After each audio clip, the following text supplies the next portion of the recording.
Team India ఆస్ట్రేలియాతో match ఓడిపోతే ఇక ఇంటికి వెళ్లాల్సిందేనా? ఆ విషయం క్లియర్గా తెలుసుకుందాం. ఆస్ట్రేలియా T20 వరల్డ్ కప్ నుంచి బయటకు వెళ్ళిపోవాలి అంటే ఏం చెయ్యాలి టీమిండియా? అంటే గెలవడం ఖచ్చితంగా గెలిస్తే వాళ్ళు వెళ్ళిపోతారంటే కాదు, ఎందుకంటే ఆఫ్ఘనిస్తాన్ పైన డిపెండ్ అయి ఉంటుంది అనమాట. దాని గురించి ప్రతి ఒక్క ఇంపార్టెంట్ పాయింట్ని ఈ వీడియోలో డిస్కస్ చేద్దాము.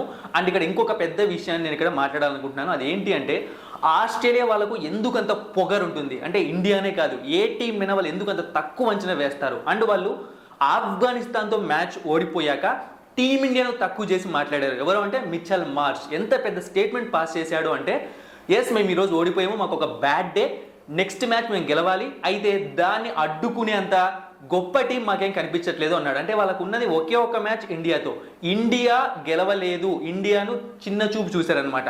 అయితే ఇది పొగరా అంటే ఇది పొగరు కానే కాదు. ఎప్పుడైనా సరే ఏ కంట్రీతో వాళ్ళు ఆడుతున్నా మ్యాచ్కు ముందు కానీ సిరీస్కి ముందు కానీ సైకలాజికల్గా మాటలతో ఒక టీంని దెబ్బతీసే ప్రయత్నం చేస్తూ ఉంటారు. అది ఇప్పటిది కాదు, రికీ పాంటింగ్ కెప్టెన్సీ నుంచి ఇది స్టార్ట్ అయింది, అలాగే కంటిన్యూ అవుతుంది. ఏ టీం వాళ్ళు కూడా ఇలా మాట్లాడరు, ఆస్ట్రేలియా వాళ్ళు మాత్రమే ఎక్కువగా ఇలాంటివి చేస్తూ ఉంటారు. అంటే మ్యాచ్కి ముందు ఒక స్లెడ్జింగ్ అని చెప్పుకోవచ్చు. అండ్ ఈవెన్ 2023 వరల్డ్ కప్ టైంలో కూడా ప్యాట్ కమిన్స్ మ్యాచ్కు ముందే 1 lakh క్రౌడ్ని సైలెన్స్ చేయడం కన్నా పెద్ద సంతోషం ఏది ఉండదు. అంటే ఇండైరెక్ట్గా మ్యాచ్ని ఓడిస్తామన్నాడు. సో అది ఓకే, ఆ స్టేట్మెంట్ ఏంటి అంటే ఇండైరెక్ట్గా చెప్పాడు అనమాట, మేము గెలవాలనుకుంటున్నామని చెప్పి. కానీ మిచెల్ మార్ష్ చేసిన స్టేట్మెంట్ అనేది చాలా పెద్ద స్టేట్మెంట్. అంటే టీమిండియాని చాలా తక్కువ చేసి మాట్లాడాడు. అయితే చెప్పాను కదా, ఇదేది కూడా వాళ్ళ పొగరు కాదు, టీమిండియాను వాళ్ళు ఏమి తక్కువ చేసి చూడట్లేదు, వాళ్ళు జస్ట్ సైకలాజికల్ గేమ్ అనమాట. అదేంటి అంటే ప్లేయర్స్ని రెచ్చగొట్టడానికి, అంటే ఫ్యాన్స్ని కాదు. మీరు అనుకోవచ్చు ఫ్యాన్స్ని మనోభావాలు తీయడానికి ఏమో అని చెప్పి మనం మహా అయితే సోషల్ మీడియాలో ట్రోలింగ్ చేస్తాం, 2-3 వీడియోలు చేసుకుంటాం. కానీ ఎప్పుడైతే ఇలా మాట్లాడతారో, ఇప్పుడు ఇదే మాటల్ని మన ప్లేయర్స్ కూడా వినే ఉంటారు, వాళ్ళ మైండ్లోకి వెళ్ళిపోతుంది అనమాట. అంటే మనల్ని తక్కువ చేశారా, మనం ఏదో ఒకటి చెయ్యాలని చెప్పి ఒక ఎమోషన్తో, కసితో కాదు, ఎమోషన్స్ బయటకు వస్తాయన్నమాట. ఆ ఎమోషన్స్ అన్నవి ఎప్పుడైతే గేమ్లో మన కాన్సన్ట్రేషన్ దెబ్బతీస్తాయో అప్పుడు తప్పులు ఎక్కువగా జరుగుతాయి. సో ప్రెజర్ని హ్యాండిల్ చేయలేక మిస్టేక్స్ జరుగుతాయి. అంటే భారీ షాట్స్కి వెళ్ళడము, బౌలర్లు ఏదో కొత్తగా ట్రై చేయాలి, వీళ్ళు ఇలా మాట్లాడారు కదా అని చెప్పి కొత్తగా ట్రై చేయడము, ఇలాంటివి ట్రై చేసినప్పుడు మ్యాచెస్ ఓడిపోతూ ఉంటాము. ఇదే గేమ్ ప్లాన్ని వాళ్ళు మళ్ళీ స్టార్ట్ చేశారు, అంతకుమించి ఇంకేమీ లేదనమాట. సో మరి ఆస్ట్రేలియాను ఒకవేళ టీమిండియా దెబ్బ కొట్టింది అంటే 2023 వరల్డ్ కప్కి ఒక సూపర్ రివెంజ్ అని చెప్పుకోవాలి. ఎందుకంటే ఇక్కడ మ్యాచ్ని ఓడించాము అంటే వాళ్ళు ఆల్మోస్ట్ 90% ఈ 2024 T20 వరల్డ్ కప్ నుంచి బయటకి తోసేసినట్టు, అంటే ఎడమకాలతో తన్నినట్టే అవుతుంది. సో మన వాళ్ళు ఎలాగైనా సరే రివెంజ్ తీర్చుకోవాలి. అయితే క్వాలిఫికేషన్ సినారియోస్ ఏంటి?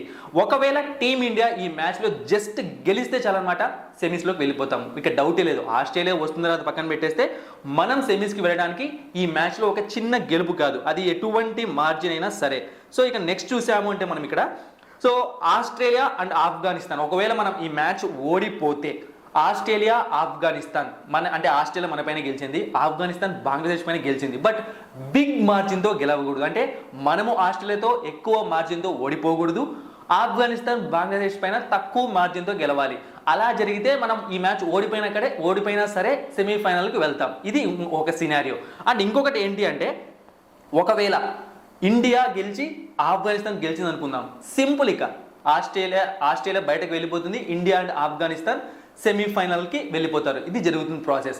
అండ్ ఇంకొకటి కూడా ఉందన్నమాట ఇక్కడ, అది ఏంటి అంటే ఆఫ్ఘనిస్తాన్ ఒకవేళ మన మ్యాచ్ ఓడిపోతే ఎన్ని రన్స్తో ఆఫ్ఘనిస్తాన్ గెలవాలి, ఎన్ని వికెట్స్ తేడాతో వాళ్ళు గెలవాలి, ఇలాంటివి మనకి తెలియాలి. అంటే ఈ రోజు మన మ్యాచ్ అయిపోవాలన్నమాట. దీని రిజల్ట్ పైన బేస్ చేసుకుని ఉంటుంది, అంటే వాళ్ళకు కూడా ఒక టార్గెట్ వస్తుంది.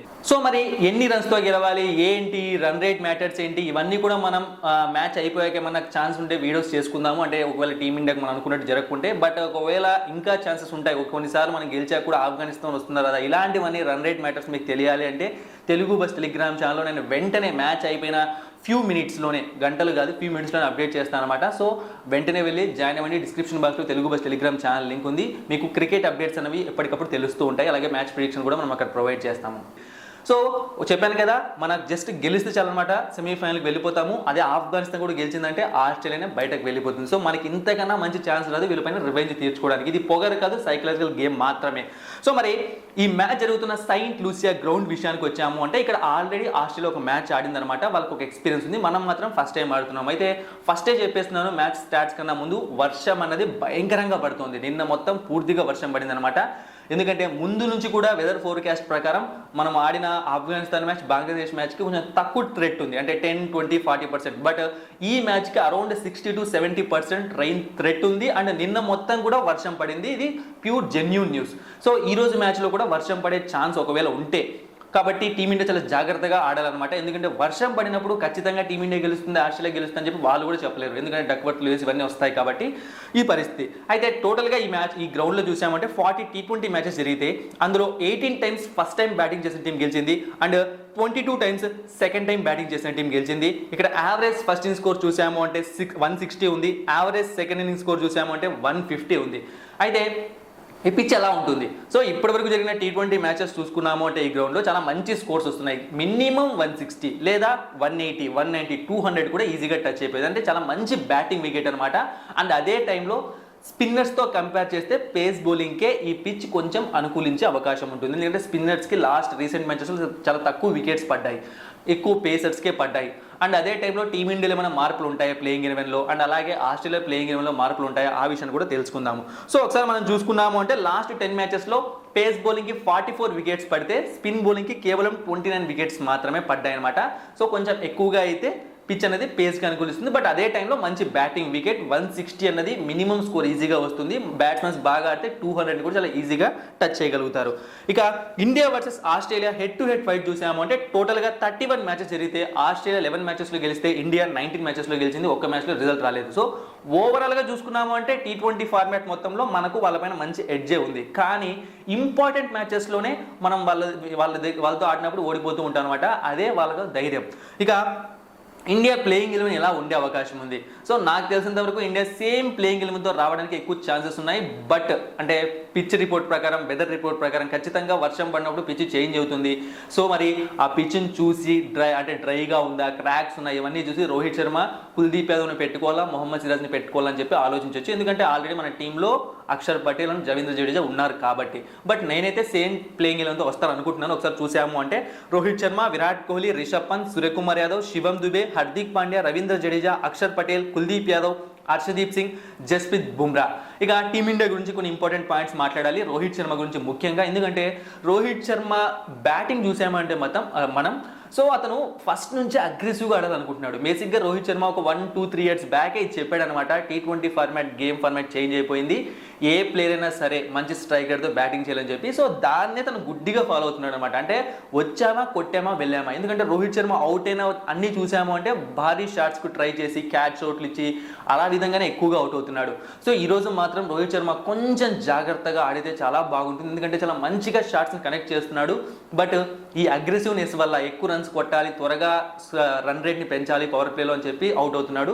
బట్ రోహిత్ శర్మ దగ్గర నుంచి ఈరోజు ఒక హిట్ మ్యాన్ని మనం చూస్తామేమో నాకు అనిపిస్తుంది అనమాట. చూద్దాం ఏం జరుగుతుందో. ఇక నెక్స్ట్ విరాట్ కోహ్లీ గురించి మాట్లాడాలి. లాస్ట్ మ్యాచ్లో కొంచెం టచ్లోకి వచ్చినట్టే కనిపించాడు అనమాట. ఎందుకంటే అంతకుముందు ఆడిన ప్రతి మ్యాచ్లో కూడా మన విరాట్ కోహ్లీ పెద్ద ఫామ్లో కనిపించలేదు. కానీ లాస్ట్ మ్యాచ్లో మాత్రం తను కొట్టిన సిక్సెస్ కానీ, అంటే కొంచెం స్లోగా స్టార్ట్ చేసిన తర్వాత మళ్ళీ తన స్ట్రైక్ రేట్ని పెంచుకోవడం ప్రయత్నించాడు. సో అతను పూర్తి ఫామ్లోకి వచ్చేసాడు అనిపిస్తోంది. ఎందుకంటే ఒక్క మ్యాచ్ చాలు ఏ ప్లేయర్ అయినా ఫామ్లోకి రావడానికి. బట్ ఇది ఇంపార్టెంట్ మ్యాచ్ అనమాట. విరాట్ కోహ్లీ ఓపెనర్గా వస్తున్నాడు కాబట్టి ఖచ్చితంగా బాగా ఆడాల్సిన అవసరం ఉంది. ఇక రిషబ్ పంత్ గురించి మనం ఆలోచించాల్సిన పనే లేదు. ఈ T20 వరల్డ్ కప్లో మన టీమిండియాకు బెస్ట్ బ్యాటర్ అని కూడా చెప్పుకోవచ్చు అనమాట. ప్రతి మ్యాచ్లో కనీసం రన్స్ చేస్తూనే ఉన్నాడు. ఇక సూర్యకుమార్ యాదవ్, సో మనకు సూర్యకుమార్ యాదవ్ గురించి బాగా తెలుసు, మంచి ప్లేయర్, కానీ కూడా ఎప్పుడు ఇంపార్టెంట్ మ్యాచెస్లో టీమిండియాకు హ్యాండ్ ఇస్తూ ఉంటాడు. ఇది మినీ సెమీఫైనల్ అని చెప్పాను కదా, ఈ మ్యాచ్లో అతను ఆడాల్సిన అవసరం ఉంది. ఇక next Hardik Pandya. I'm extremely sorry Hardik Pandya, very sorry. ఎందుకంటే స్క్వాడ్ రిలీజ్ చేసినప్పుడు నేను వీడియో చేశాను అనమాట. హార్దిక్ పాండ్యా ఫామ్లో లేడు, అస్సలు ఏమాత్రం ఆడట్లేదు, ఎందుకు తీసుకున్నారని చెప్పి. బట్ టీమిండియా జెర్సీ వేసుకుంటే హార్దిక్ పాండ్యా ఆడే స్టైలే వేరు అని చెప్పి మరోసారి నిరూపించాడు అనమాట. చాలా మంచి ఫామ్లో ఉన్నాడు, బ్యాటింగ్ కానీ బౌలింగ్ కానీ. ఖచ్చితంగా ఈరోజు కూడా అతని దగ్గర నుంచి మంచి రన్స్ వస్తాయి అనిపిస్తుంది. ఎందుకంటే ఇంపార్టెంట్ మ్యాచెస్లో హార్దిక్ పాండ్యా ఖచ్చితంగా ఆడతాడు. అతను ఫామ్లో ఉన్నా లేకున్నా ఇప్పుడు చాలా మంచి ఫామ్లో ఉన్నాడు.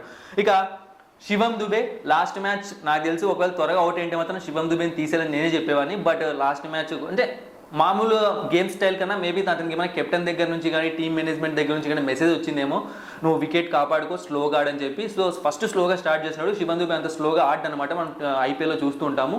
బట్ తను అగ్రెసివ్గా ఈరోజు మంచిగా ఆడాలి. అక్షర్ పటేల్, రవీంద్ర జడేజా వీళ్ళకి పెద్దగా ఛాన్సెస్ ఏం రావట్లేదు. లాస్ట్ 1-2-3 లేదా 10 balls 15 balls మాత్రమే వీళ్ళకి బ్యాటింగ్ చేసే ఛాన్స్ వస్తుంది. బట్ వీళ్ళైతే టచ్లో కనిపిస్తున్నారు, ముఖ్యంగా అక్షర్ పటేల్. రవీంద్ర జడేజా అయితే నాకెందుకో ఇంతకుముందు జడేజా కనిపించట్లేదు, ఎంతసేపు వికెట్ కాపాడుకోవాలని చూస్తున్నాడు. ఇక బౌలింగ్ విషయానికి వచ్చామంటే the man, the legend Bumrah ఈ పేరు ఒకటి చాలన్నమాట. అతను కరెక్ట్గా బౌలింగ్ చేశాడంటే ఏ టీంని కూడా మన పైన గెలవలేదు. ఎందుకంటే ఆ ఎకానమీని మీరు చూడండి, అసలు ఎంత అక్యురసీ మెయింటైన్ చేస్తున్నాడు. తన బౌలింగ్లో ఆడడానికి ఎంత పెద్ద తోపు బ్యాట్స్మెన్ ఇబ్బంది పడుతున్నాడు. So Bumrah all time prime double triple prime ఫామ్లో ఉన్నాడనమాట. కుల్దీప్ యాదవ్ దగ్గర నుంచి మంచి బౌలింగ్ వస్తుంది. హర్షదీప్ బౌలింగ్ డిపార్ట్మెంట్లో మనం ఈసారి భయపడాల్సిన పని లేదు. T20 వరల్డ్ కప్లో మన బౌలర్స్ అదరగొట్టేస్తున్నారు. బ్యాట్స్మెన్స్ రూపంలో ఓపెనర్స్ దగ్గర నుంచి మంచి ఇన్నింగ్స్ రావాలి, ఎందుకంటే ఎక్కువగా మిడిల్ ఆర్డర్ పైన మనం డిపెండ్ అవుతున్నాము. ఇక ఆస్ట్రేలియా ప్లేయింగ్ ఎలెవన్ చూసామంటే వీళ్ళు కూడా సేమ్ ప్లేయింగ్ ఎలెవన్తో రావడానికి ఛాన్స్ ఉంది. బట్ చెప్పాను కదా, ఈ పిచ్ స్పిన్కి అంతగా అనుకూలించదు కాబట్టి మిచెల్ స్టార్క్ని మళ్ళీ తీసుకొని రావచ్చు. ఎందుకంటే మిచెల్ స్టార్క్ ఓపెనర్స్ని బాగా ఇబ్బంది పెడతాడు. ముఖ్యంగా మన టీమిండియా వాళ్ళ పైన కూడా మంచి రికార్డు ఉంది కాబట్టి ఒకసారి చూసాము అంటే David Warner, Travis Head, Mitchell Marsh, Glenn Maxwell, Marcus Stoinis, Tim David, Matthew Wade, Pat Cummins, Mitchell Starc లేదా Ashton Agar, Adam Zampa, Josh Hazlewood. So ఇక్కడ మనం చేయాల్సిందల్లా ఒకటే అనమాట, వాళ్ళ బౌలింగ్ డిపార్ట్మెంట్లో మిచెల్ స్టార్క్ని, జోస్ హాజల్వుడ్ని చాలా జాగ్రత్తగా ఆడాలి. ఎందుకంటే షార్ట్ పిచ్ బాల్స్ కొంతమంది మన బ్యాట్స్మెన్స్కి ఇబ్బంది పడతారు. అండ్ ఓపెనింగ్లో మన వాళ్ళు కొంచెం 2-3 ఓవర్స్ వికెట్ని కాపాడుకోవాలి. ఎందుకంటే ఆ టార్గెట్ చేసేది, ఆస్ట్రేలియా టార్గెట్ చేసేదే విరాట్ కోహ్లీ, రోహిత్ శర్మని. వాళ్ళని అవుట్ చేసాము అంటే ప్రెజర్ పెరుగుతుంది అనమాట. ఎందుకంటే ఆస్ట్రేలియాతో మ్యాచ్ ఇది, మన చిన్న టీమ్స్తో ఆడట్లేదు. మిగతా వాళ్ళు కూడా భయపడకుండా ఆడడానికి ఖచ్చితంగా వాళ్ళని టార్గెట్ చేస్తారు. ఇక వాళ్ళ బ్యాటింగ్ విషయానికి వచ్చాము అంటే ఫస్ట్ మనం ప్యాట్ కమిన్స్ గురించి మాట్లాడాలి. 2 సార్లు బ్యాక్ టు బ్యాక్ మ్యాచెస్లో అతను ఏం చేశాడు అంటే హ్యాట్రిక్ వికెట్ తీసుకున్నాడు. ఇది ఒక రికార్డ్, సెన్సేషనల్ రికార్డ్. ఈ రికార్డ్ మళ్ళీ ఎప్పుడు బ్రేక్ అవుతుందో మనం చెప్పలేము. అంటే బ్యాక్ టు బ్యాక్ మ్యాచెస్ గురించి మాట్లాడుతున్నారు. తర్వాత ఇంకొక ప్లేయర్ తీశాడు, Chris Jordan. But back to back మ్యాచెస్లో తీయడం అనేది చాలా గొప్ప విషయం. అండ్ అదే టైంలో ప్యాట్ కమిన్స్ ఎప్పుడైనా సరే మీరు చూసారంటే డెత్ ఓవర్స్లో వికెట్స్ బాగా తీస్తున్నాడు. సో స్కోర్ని ఏ టీం అయినా సరే స్కోర్ కొట్టేదే డెత్ ఓవర్స్లో. అంటే మన టీమిండియా స్ట్రాటజీ ఎక్కువగా కూడా ఇదే ఫాలో అవుతుంది. మిడిల్ ఓవర్స్లో కొంచెం స్లోగా ఆడుకోవడం, తర్వాత ఎక్కువగా రన్స్ చేయడం. అంటే ఫస్ట్ నుంచి మన వాళ్ళు అగ్రెసివ్ ఫార్మాట్లోకి వెళ్ళరు, కొంచెం డిఫెన్సివ్ మోడ్లోనే ఉంటారు. కాబట్టి కొంచెం జాగ్రత్తగా ఆడి ప్యాట్ కమిన్స్ విషయంలో కొంచెం జాగ్రత్తగా ఉండాలి.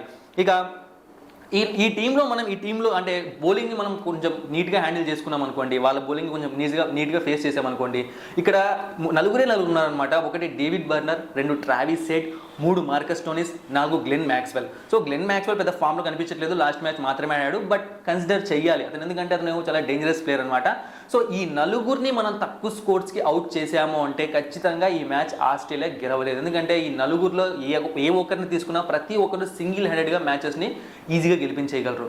అండ్ అలాగే ఈ రోజు మ్యాచ్లో టాస్ గెలిస్తే ఖచ్చితంగా మనం చేజింగ్కే వెళ్ళాలి. ఇక్కడ చేజింగ్ చేసిన వాళ్ళకే ఎక్కువగా ఛాన్సెస్ ఉన్నాయి. అయితే ఒకవేళ వర్షం పడే ఛాన్సెస్ ఉంటే మాత్రం, అంటే టాస్కు ముందు వర్షం పడడం, మధ్యలో వర్షం పడే ఛాన్సెస్ ఉన్నాయనుకోండి, ఖచ్చితంగా రోహిత్ శర్మ టాస్ గెలిచి బ్యాటింగే తీసుకుంటారు. ఎందుకంటే ఎక్కువ రన్స్ కొట్టామనుకోండి, తర్వాత మనకు డక్వర్త్ లూస్ ప్రకారం ఛాన్స్ ఉంటుంది గెలవడానికి. బట్ చూద్దాం, టాస్ గెలిచి బ్యాటింగ్ ఎంచుకోవడమే బౌలింగ్ తీసుకోవడమే చాలా మంచిదని నాకు అనిపిస్తుంది. సో మరి ఏం జరుగుతుందో చూద్దాం, తెలియదు ఎవరికి. ఖచ్చితంగా టీమిండియా గెలవాలని కోరుకుందాం, గెలుస్తుందని చెప్పి నేను నమ్ముతున్నాను. మరి ఏం జరుగుతుందో తెలియాలంటే వెయిట్ చేయాల్సిందే. Thank you for watching and supporting మీ. అలాగే తెలుగు బస్ టెలిగ్రామ్ ఛానల్లో జాయిన్ అవ్వండి, డిస్క్రిప్షన్ బాక్స్లో లింక్ ఉంది, అసలు మిస్ అవ్వకండి. మరిన్ని ఇంట్రెస్టింగ్ వీడియోస్ కోసం సబ్స్క్రైబ్ చేయడం మర్చిపోకండి.